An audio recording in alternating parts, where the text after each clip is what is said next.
This is Praying Medic. This is January 7th, and this is my update for today. The Golden Globe Awards are tonight, in case you didn't know that. We don't have TV. I don't really watch TV much. Sometimes we go out to a restaurant, there's a TV screen or a bar. I might watch a little bit of basketball or college football, but we don't have TV. But the Golden Globes are on tonight. And the question I'm wondering is, are they going to, they promise to have a lot of activists there at the Golden Globes tonight. And my question is, how are they going to spin the Harvey Weinstein scandal and all the pedophiles that have been outed over the last few months? Are they going to mention it? Is that going to be something they don't talk about? It'll be interesting to see how the Hollywood people cover their tracks on all of this. Do you think they know the storm is here? Hey, Daniel, how's it going? Do you think that they know the storm is here? I guess we'll find out. Someone is saying that the fake news awards have been delayed until the 17th. Okay. He postponed it till the 17th. All right, cool.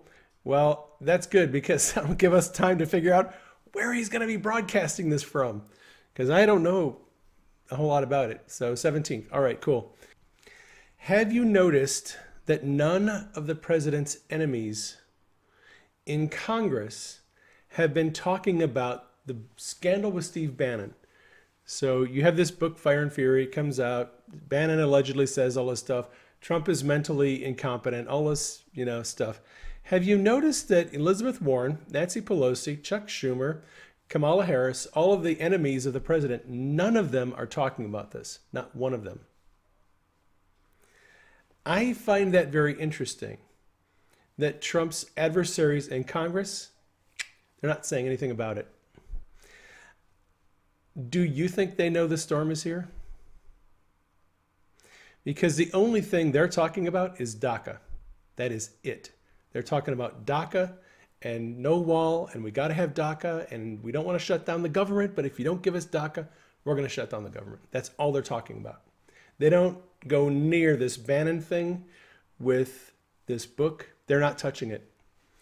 I think that the people in Congress know this is a trap, the Bannon thing, and I think they know it's a trap. They see it.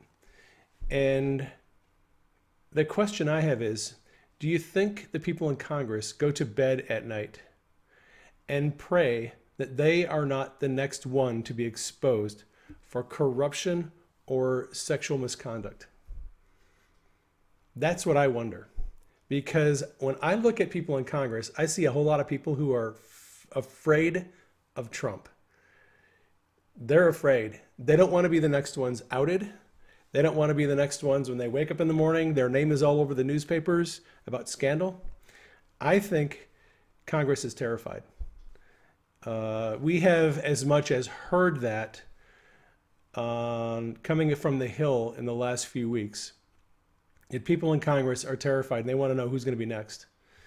So I find it very interesting that Congress is a lot of, especially never Trumpers like Lindsey Graham, front and center on the Trump train. They are taking their step behind the president. They know he's got the wind at his back. They're seeing his victories. They gave it a year. They gave this Trump, let's impeach Trump, let's get rid of Trump. They gave it a year. It didn't work. And I think now they're getting hip to the fact that it's not going to work. Trump isn't going to be impeached, that Mueller isn't going to find anything on Trump, and they're going to have to live with Trump for the next 4 years, probably 7 years. And so the ones who are smart have switched, and they are now on the Trump train, and they're just going along for the ride because they know Trump is going to get a lot of things done, and they want to be part of that. And you can see it. You can see Paul Ryan. You can see Mitch McConnell. You can see Lindsey Graham. All these people who are never Trumpers. They're all just gushing with praise for the president if they're smart because they know he's going to win. So I look at those people and I say, yeah, they've figured it out. They know the storm's here, and they're trying to not be left out in the storm.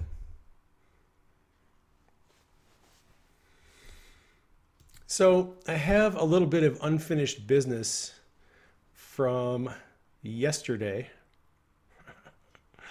So in yesterday's broadcast, we talked about Admiral Rogers, and I mentioned that it was likely the unmasking of the Trump transition team members that was found in the presidential daily briefing by Devin Nunes that caused him to investigate the origin of the surveillance, the FISA warrant, and the Steele dossier.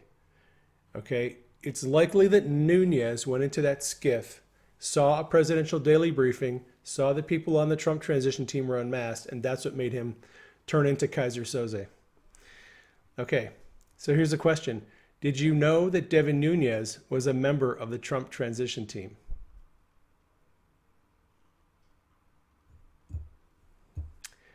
Yes, Devin Nunes was a member of the Trump transition team.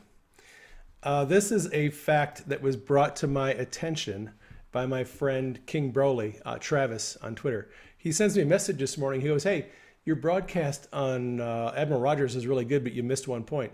Did you know Devin Nunes was on the Trump transition team? I was like, what? He was?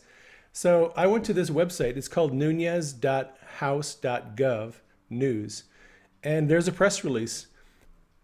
Congressman Devin Nunes released the following statement today after joining the executive committee of Donald Trump's transition team.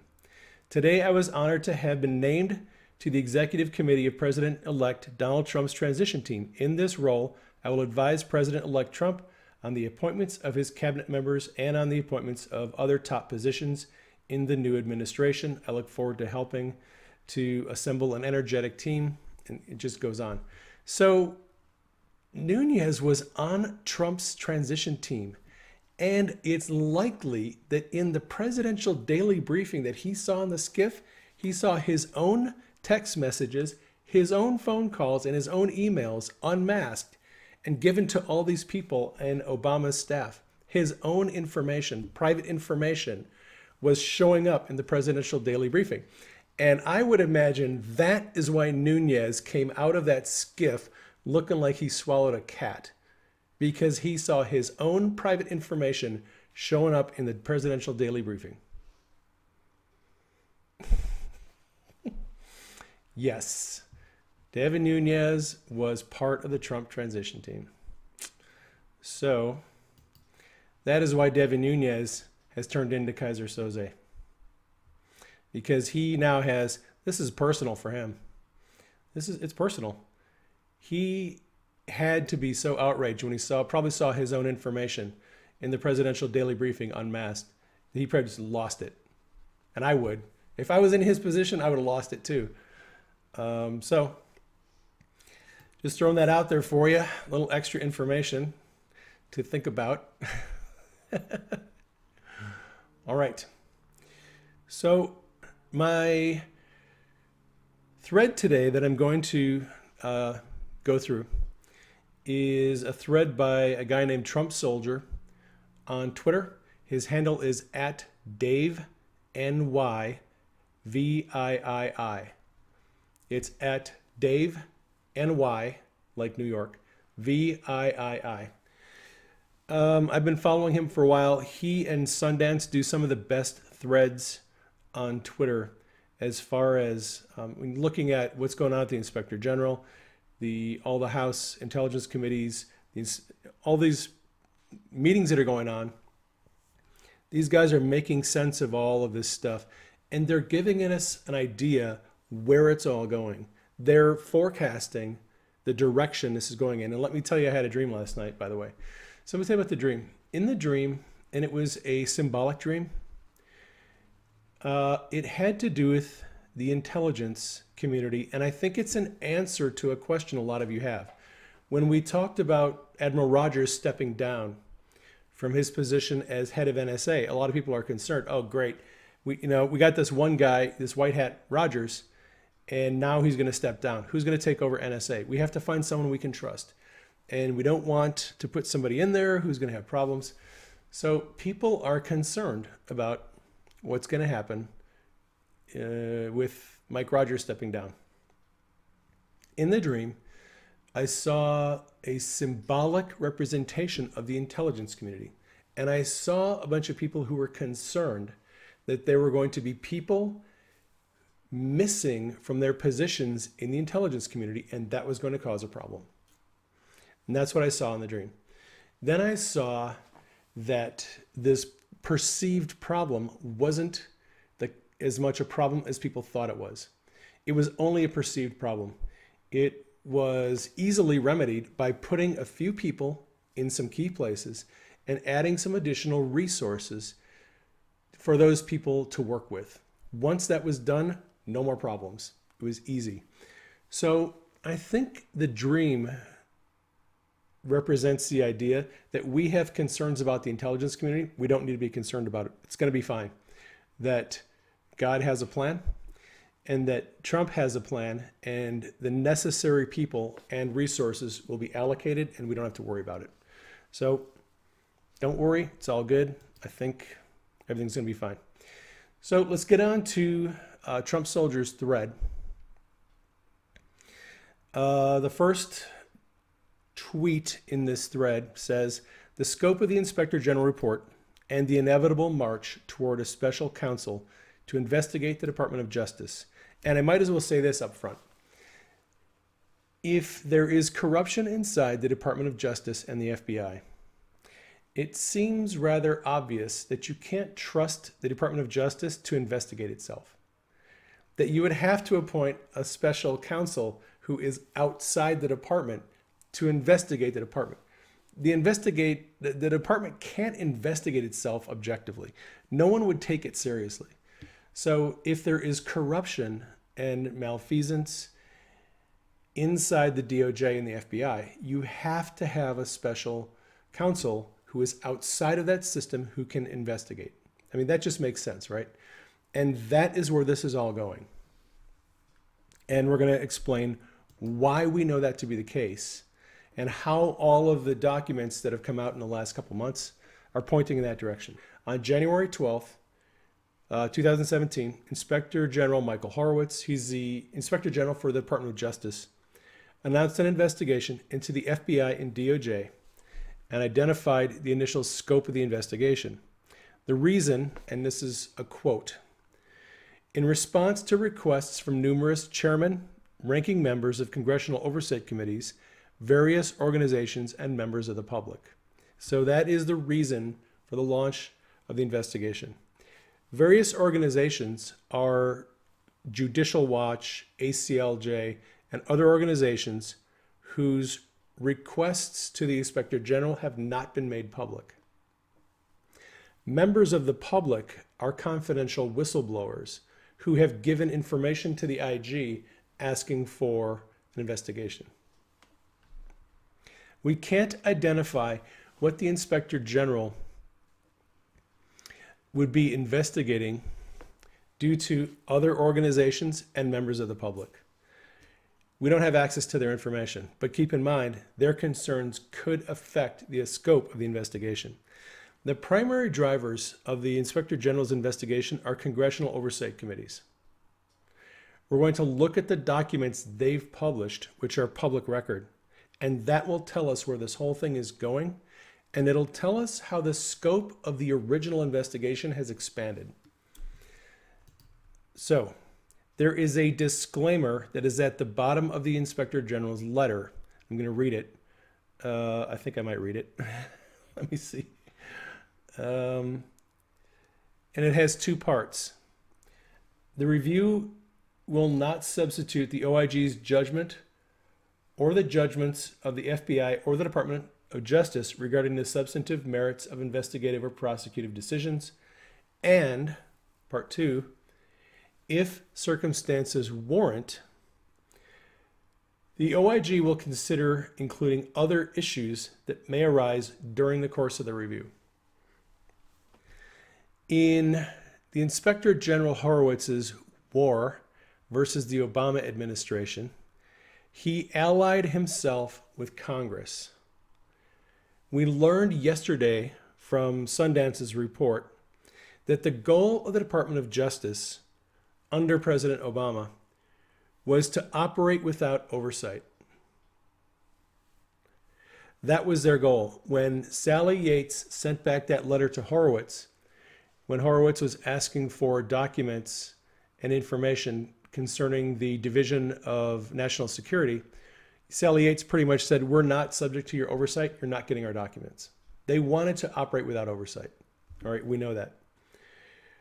So knowing that you have a rogue department that wants to operate without oversight, and if you're Congress and your House Judiciary, House or Senate Intel Committee, what is your job? Your job is oversight. You have to be hold these people accountable. You're responsible not just for funding, but you're also responsible for oversight and make sure that they don't go off the rails. And so you know that Congress wanted to have oversight over the Department of Justice, and Department of Justice was fighting it all the way. Actually, President Obama and Eric Holder fought this thing for years to make sure that Congress didn't have oversight over the DOJ and that the Inspector General would not have access to their documents. And this war, it has been going on for years. It finally got settled last year. Not 2017, 2016, right after the election. We'll talk more about that in a minute. So this is a continuation of the war. This is essentially a mop-up operation. The end game is to appoint a special counsel, and there are two paths to get there. Both paths go through the Department of Justice. DOJ can appoint a special counsel on their own, or they can be forced to appoint one by Congress. The evidence is going to be too overwhelming to do anything else. It will look like the Inspector General and Congress are in a battle against the Department of Justice, but that's only the perception. And you see a lot of people that are kind of tweeting and writing about that now. It appears as though Devin Nunes has a lot of hostility toward Rod Rosenstein and Jeff Sessions. And a lot of people, conservative commentators, are fooled by that appearance, and they think Sessions has to resign. Rosenstein has to resign. We have to fire these people because they're obstructing and they're not cooperating with Congress and what needs to be done. That is only an appearance. It is not what's actually happening.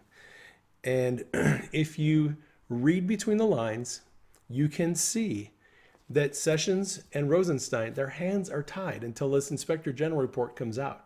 Until that IG report comes out, they can't do anything. They really can't.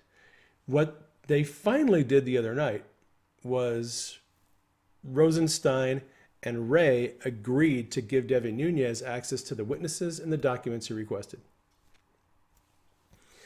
But it has to all be done in a certain way. All right. So in the Office of Inspector's initial scope, and there's 5 bullet points that are outlined in Horowitz's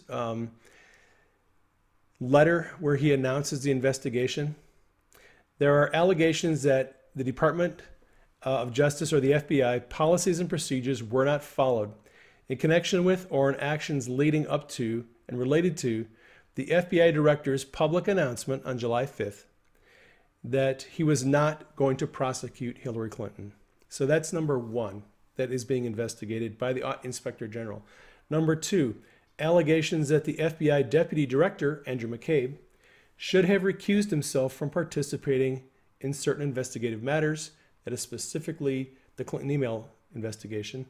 Number 3, allegations that the department's Assistant Attorney General for Legislative Affairs, Peter Kadzik, improperly disclosed, leaked, non-public information to the Clinton campaign and or should have been recused from participating in certain matters.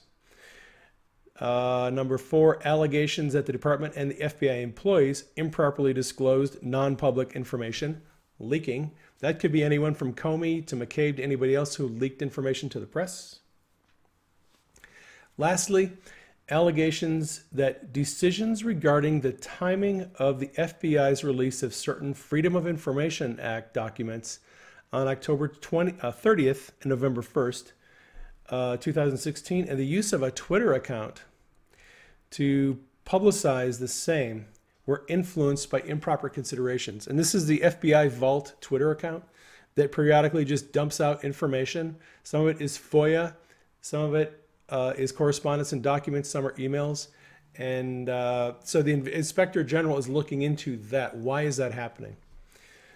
Is it improper? So on October 11th, 2016, this is about a month before the election, House Judiciary Committee asks the Inspector General to investigate the circumstances of Hillary Clinton's interview, which opens the door to the politicization of the FBI.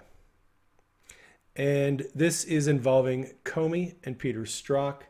And basically this letter, in continuation of the House Judiciary Committee's ongoing oversight of Secretary Clinton's unauthorized use of a private email server to send and receive classified information, we write to question the propriety, the impartiality, and the legality of circumstances surrounding the Federal Bureau of Investigation and the DOJ interview of Secretary Clinton.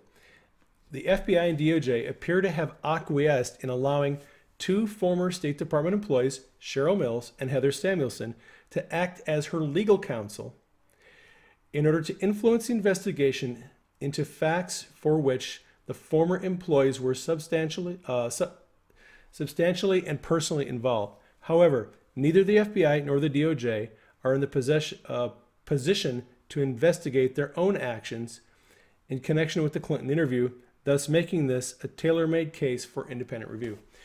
So this letter is basically saying there was some shenanigans going on inside the FBI with the investigation of Hillary Clinton and the questioning of Cheryl Mills and Samuelson, and somebody outside the FBI and DOJ has to investigate that.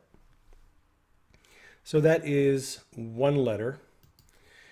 And that was on October 11th, 2016, right before the election, about a month before the election. On November 2nd, 2 weeks later, Senate Judiciary fires off an electronic letter focusing the Inspector General to look at the Clinton email investigation and the Lynch Tarmac meeting. And he has a copy of that letter. That was November 2nd. Also on November 2nd, he has a link to a video where Trump is at a rally, and this is 6 days before the election.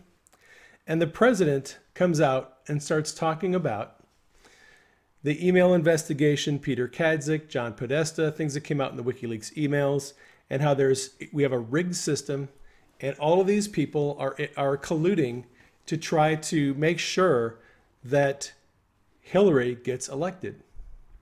So I'm not going to play the video. There's a link to it. If you're interested, this thread of Trump soldiers will be on my Twitter timeline.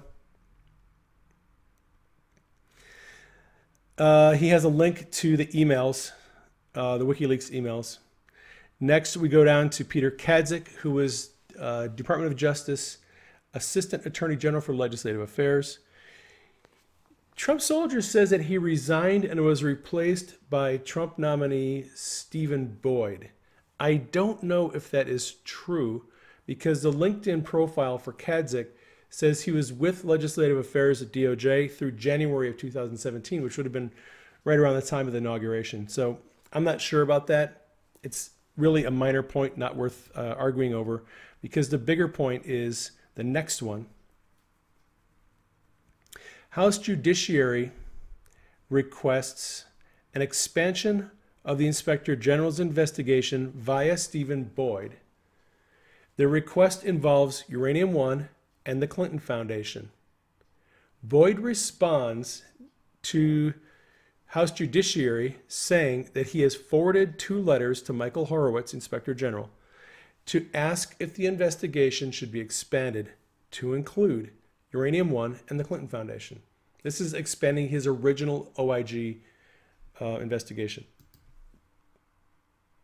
On July 27th of 2017, so this was 6 months ago, House Judiciary Committee drops the bomb. They're calling for a special counsel to be appointed on legal grounds pursuant to Section 28 CFR 600.1. If you'd like, I can actually read that to you. 600.1, grounds for appointing a special counsel. The Attorney General, or in cases in which the Attorney General is recused, the acting Attorney General will appoint a special counsel when he or she determines that the criminal investigation of a person or matter is warranted and A, the investigation or prosecution of that person or matter by a U.S. Attorney's Office or litigating division of Department of Justice would present a conflict of interest for the department or other extraordinary circumstances, and B, that under the circumstances it would be in the public interest to appoint an outside special counsel to assume responsibility for the matter. So that is the outline. Those are the situations that would call for a special counsel. On July 27th, House Judiciary called for a special counsel to be appointed. And in the letter, they asked 14 questions of the Inspector General. And let me see, we're 20, I'm going to go through those questions. So here they are. Question number 1. Then Attorney General Loretta Lynch directing Mr. Comey to mislead the American people on the nature of the Clinton investigation, calling it a matter. All right. And this is, we're calling for a new special counsel to investigate these issues that remain unanswered. And that was the first one. The second one, a shadow cast over our system of justice concerning Secretary Clinton and her involvement in mishandling classified information. Number 3, FBI and DOJ investigative decisions related to former Secretary Clinton's email investigation, including the propriety and consequence of immunity deals that were given to potential Clinton co-conspirators, including Cheryl Mills, Heather Samuelson, John Bentel, and others. Number 4, the apparent failure of the Department of Justice to impanel a grand jury to investigate allegations of mishandling of classified information by Hillary Clinton and her associates. Number 5, State Department and its employees' involvement in determining which communications of Secretary Clinton's and her associates to turn over for public scrutiny. Let's go to number 6. WikiLeaks disclosures concerning the Clinton Foundation and its potentially unlawful international dealings. Number 7, connections between the Clinton campaign and the Clinton Foundation and foreign entities involving those of Russia and the Ukraine. Number 8, James Comey's knowledge of the purchase of uranium-1 by the company Rosatom, whether the approval of the sale was connected to any donations made to the Clinton Foundation, and what role Secretary Clinton played in the approval of that sale, and whether it had any national security ramifications. That's the first time I've heard people bring Comey into the uranium-1 question, because I assumed it was Mueller who would be involved, but these guys are wanting to know what Comey's involvement was in his knowledge of the uranium-1 transfer.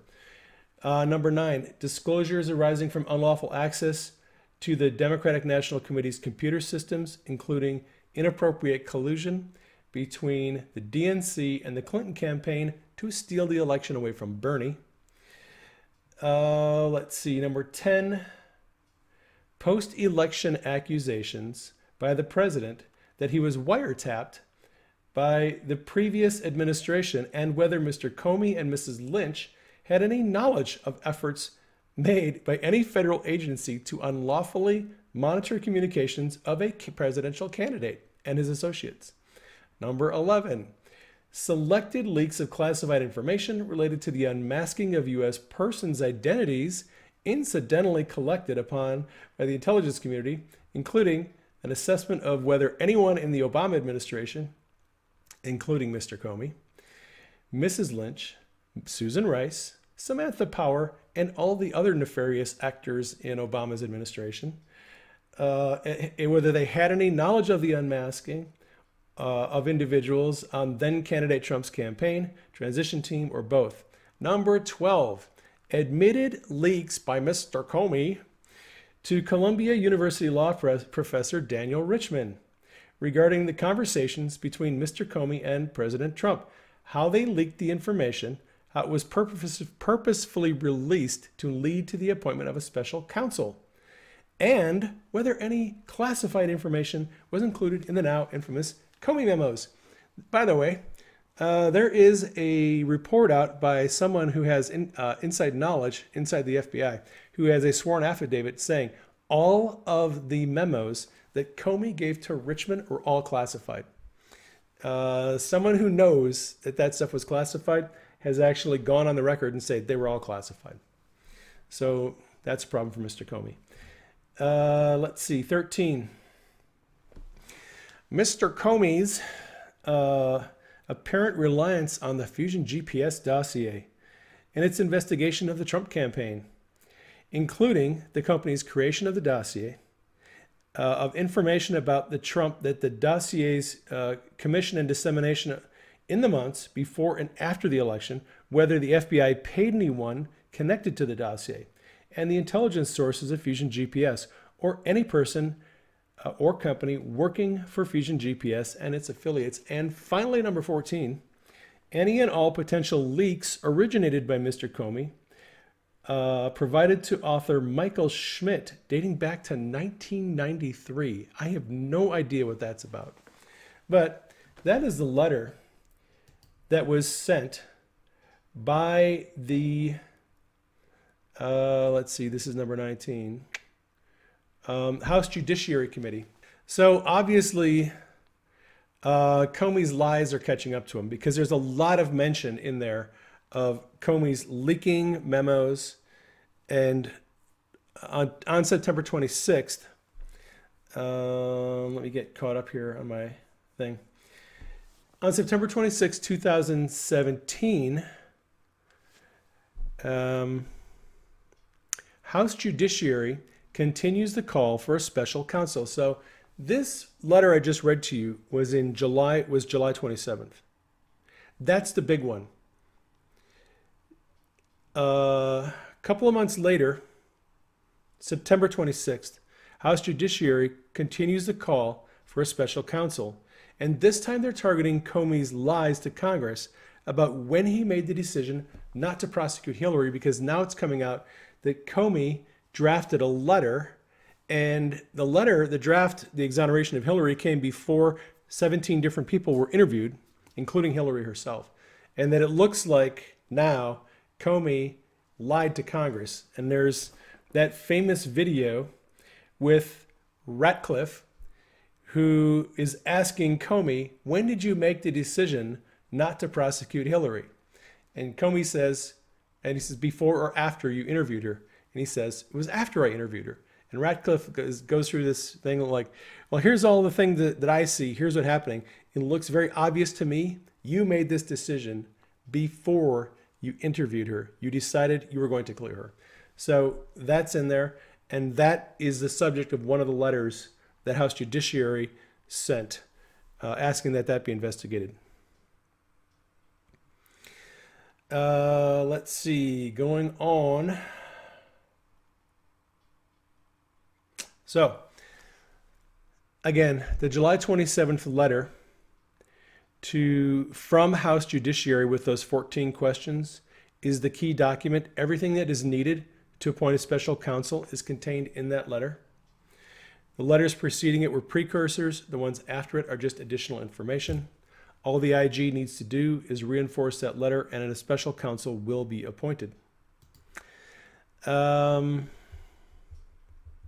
So now we get to the question, what was Michael Horowitz doing prior to January of 2017? As I mentioned, he was involved in a long war against the Obama administration and Eric Holder. And the Inspector General, Horowitz, wanted to get oversight over the Department of Justice and wanted to get access to the documents. And there were several attempts by Congress to pass a bill that would give the Inspector General access to the records of the Department of Justice. Those bills all failed. Obama and his people shot them down. But finally, I think in December of 2016, after the election, there was finally the passage of the Inspector General Empowerment Act, which was co-sponsored by Jason Chaffetz, which it gave the Inspector General access to all the information of any agency that they have oversight of, including not only the internal documents and data, but also any externally collected documents that the agency has.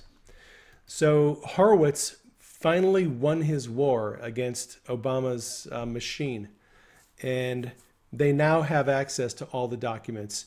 If an Inspector General, like over NSA or CIA or Department of Justice, if they are doing internal audits, if they're doing investigations, they legally have access now to all documents. They don't have to ask for them. And that prior to that, they had to ask for everything. And the department could say, no, you're not getting it. So that has been fixed. Moving along. All right. So the House Judiciary has established the legal standing for a special counsel, but they're waiting on the 1.2 million pages of documents that are going to be released by the OIG in a week. So today is January 7th. Those documents come out January 15th.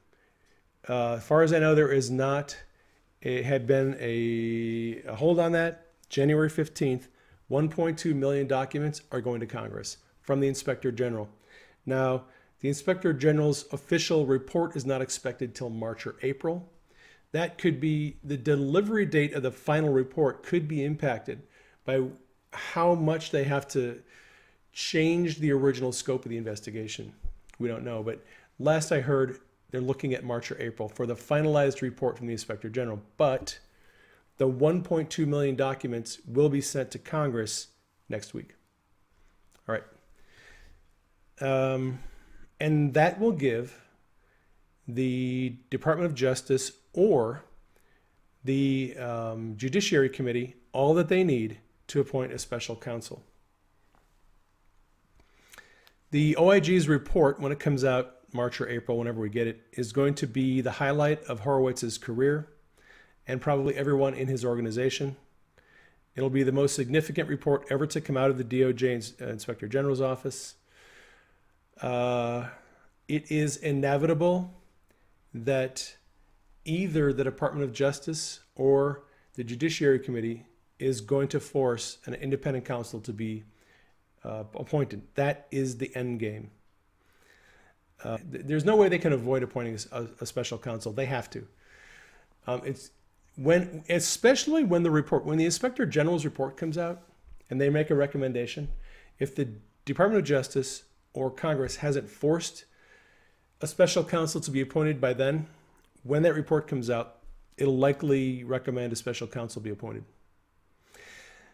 Recent events that point to the appointment of a special counsel